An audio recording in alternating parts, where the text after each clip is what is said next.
Hello, John Bloodworth, Gentleman Crafter here with some more fun with foundation paper piecing, this time part 14.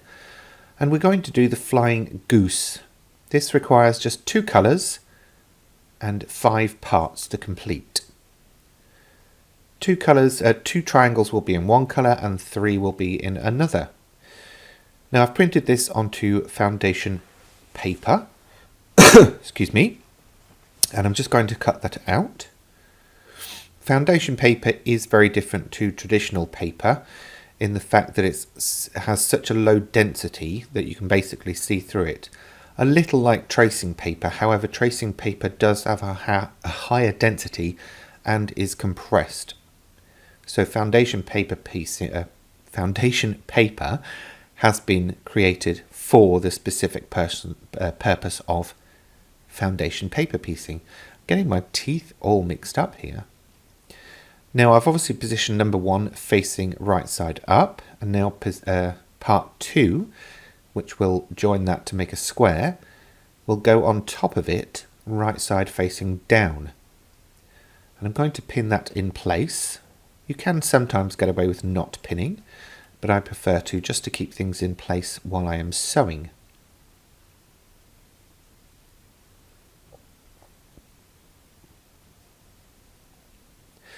And I do also make sure to pin through the paper as well as the fabric. Kind of pointless any other way. Now I'm going to stitch along the dash line between parts 1 and 2 of the pattern, starting right at the beginning and finishing exactly on the end. Remember, we use a short stitch spacing here, so on my machine it's 1.6. Obviously it'll be slightly different on yours. But basically the point is we are simultaneously, I shouldn't have chosen that word if I'm having trouble with words, simultaneously stitching the fabric as well as perforating the paper so that it's easier to tear away when we have completed our blocks, or indeed our project.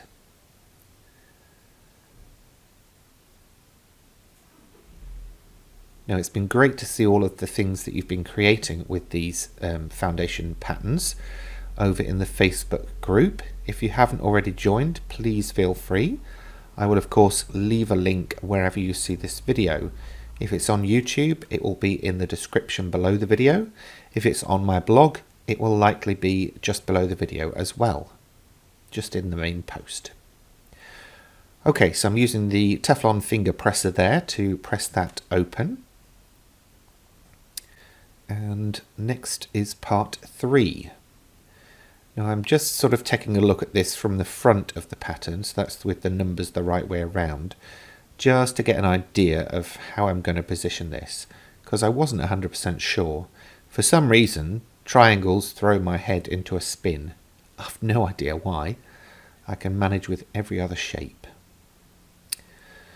So the theory is we basically have to position it so that it's right side face down, but it will fold up and over section 3.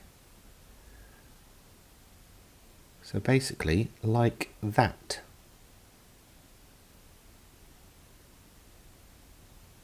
Yep, that works.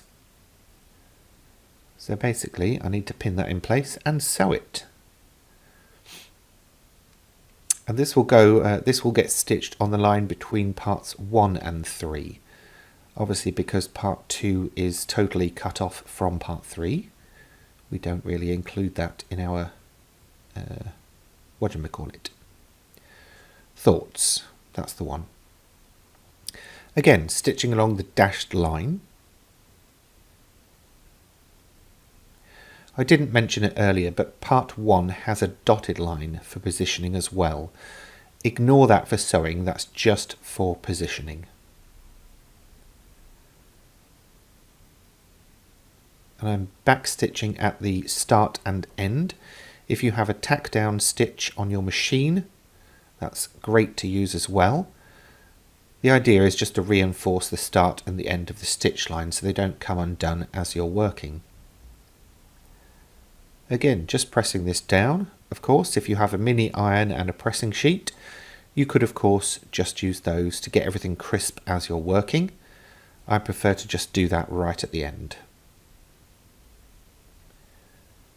Next up, part 4.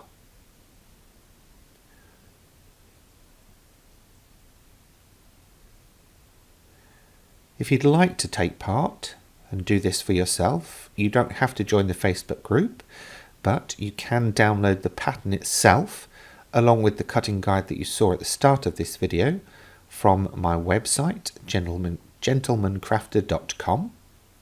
That's always linked in the description below the video on YouTube.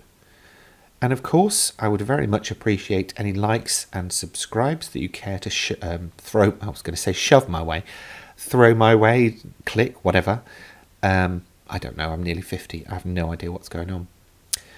But yes, some of those, because it does help the video get seen by other people, which helps me keep going, basically. I don't mean in a kind of desperate sense, I just mean creating the content, because if people are happy to keep watching, I'm happy to keep making.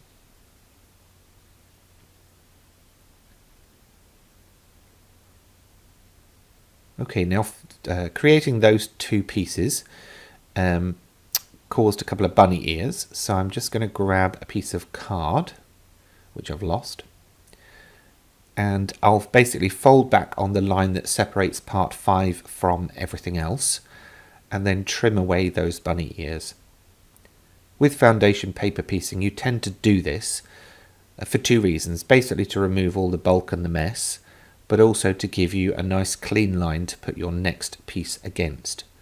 In this case, I was slightly short. And you'll see why that makes a difference in just a sec. Now, the original piece that I'd done for this was a little bit too small. You'll see how that impacts in just a minute. In fact, I might have actually chopped that out. But basically, I increased the size and changed the pattern after I'd recorded this video. So rather than recording the whole thing again, I'm still showing you the process because it's exactly the same, but you'll just have a slightly larger triangle to work with when you cut your fabric. And because we're cutting squares and then cutting them into triangles, you can actually build up a little collection rather than being waste. But if you are only just doing a single block, keep those pieces, as later this month I have a couple of exciting and interesting foundation paper piecing patterns coming out that will use up your scraps, much more so than these. So if you do have a scrap box full, look out towards the end of the month. You are going to be in heaven. Always trimming the threads as I work, just to stay tidy, and so that they don't end up sticking out of here, there and everywhere. Okay, that's the last piece in place, and you would fold back. As you can see, I was a little short because I needed that to go out towards the solid outer line, and that's why I changed the size of that triangle. What you would, however, do when you finished stitching all of your parts in is turn it over so it's right side up, and then trim back to the solid line that surrounds the block. And that's trimming away all of the paper and the fabric. We're not folding back this time. You might want to get used to that folding back and trimming thing, by the way, because that's going to be coming up in a couple of weeks in a big way.